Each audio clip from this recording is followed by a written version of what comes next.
Hello everyone, so bit of a video. I'm out and about and I've been thinking about this. I'm quite shocked how similar the Gary O'Neill and Vítor Pereira reign as Wolves manager actually is. So I'm going to go through it and compare it, and there's some interesting stuff at the end as well concerning Gary O'Neill. But let's compare the two. So Gary O'Neill wanted a centre-back to replace Kilman, if you remember. He didn't get one, so we were struggling at the back, especially when Mosquera got injured against Villa away. And also, he wanted to get Neto replaced because they were two of our best players or better players at the time. And we got Carlos Forbes in, if you remember, and we all know how that went, so no good. And very similarly to that, Vítor Pereira wanted a centre midfielder in because Tommy Doyle and Boubacar Traoré went out on loan, and we didn't get one, if you remember. We didn't get one. But also, he wanted the likes of Cunha and Aït-Nouri replaced, two of our better players, and Semedo and Sarabia. We brought in Muller-Wolfer for the Aït-Nouri replacement, not good enough, similar to the Carlos Forbes up one. John Arias, the jury's still out, but he struggled. He's no Mateus Cunha at the moment, let's be honest. And as we know, Fer Lopez and Chachua for Semedo and Sarabia, but again, probably not as good as the ones that went out. So that's very similar to the window with Gary O'Neill when he first come in. Both managers had decent starts, let's be honest. As you remember, Gary O'Neill took over Lopetegui, had a pretty good start. Around February 2024, Gary O'Neill won 5 in a row as Wolves manager.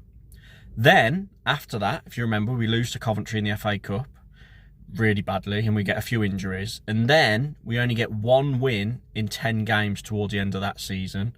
So that was the end of Gary O'Neill's first season. So pretty good season, good moments, good away wins. Obviously beat Albion away, beat Spurs away, beat Chelsea away, and then really bad end to the season.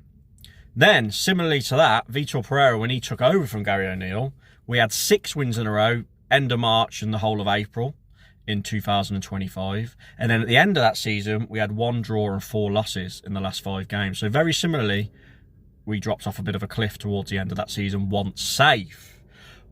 Also, another bit of deja vu and a bit of very similar things to happen was that both managers signed a new contract despite really bad form. Gary O'Neill obviously signed his new 4-year deal and all his backroom staff in the summer, going into the new season. Vítor Pereira, it was all but agreed, but they waited until we lost the first few games and then give him a new deal. And also, you've got to remember, we had a really bad pre-season under Vítor Pereira, not getting any wins, and we looked poor. Whereas Gary O'Neill, bit different. We had actually a decent pre-season under him going into his next season. But yeah, both signed a new deal despite poor form. Pretty much had identical starts to their following seasons. Gary O'Neill only managed 1 draw from the first 7 games in the Premier League. And Vítor Pereira, going into his next season now, has only managed 2 draws from 7 in the Premier League. Very similar starts. You could argue that Gary O'Neill's games on paper were harder fixtures, the first 7, but as you can see from on screen there, we went on in the first 10 under Gary O'Neill only to get 3 draws. So our first win didn't come till Southampton in November. So will Vítor Pereira break the mould and be able to pick up a few wins before game week 10, which is what Gary O'Neill failed to do, or is history going to repeat itself and we're going to go 10 games without winning again? Be interesting to see. Hopefully it's the former and not the latter on that one. O'Neill lasted until mid-December, as we know. Jeff Shee openly admitted on the Business of Sport podcast that they left it way too late with O'Neill. They should have sacked him sooner, but you know, they put all their eggs in his basket, and obviously Matt Hobbs did, and they waited too long before getting rid of him, but thankfully things worked out. But now, because they've given Vítor Pereira a new contract, if it takes him until November to get his first win and we're down there struggling going into December, will they keep him? Will they keep going with him because of Domenico Tete bringing in his backroom staff?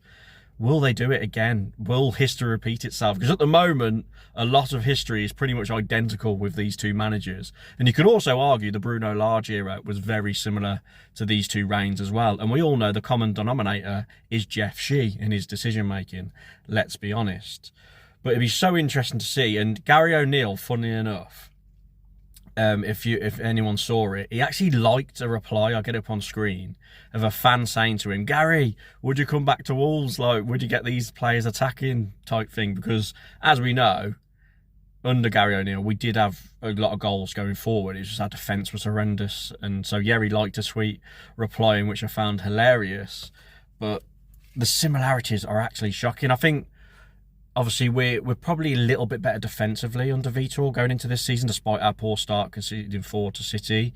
But we ain't got much going forward, have we, creatively? Yes, we've lost our sparks in Cunha and Ait-Nouri, but would Gary O'Neill sort that out? Probably not. So, deja vu, everyone. I'm getting such deja vu of how similar these two managers are.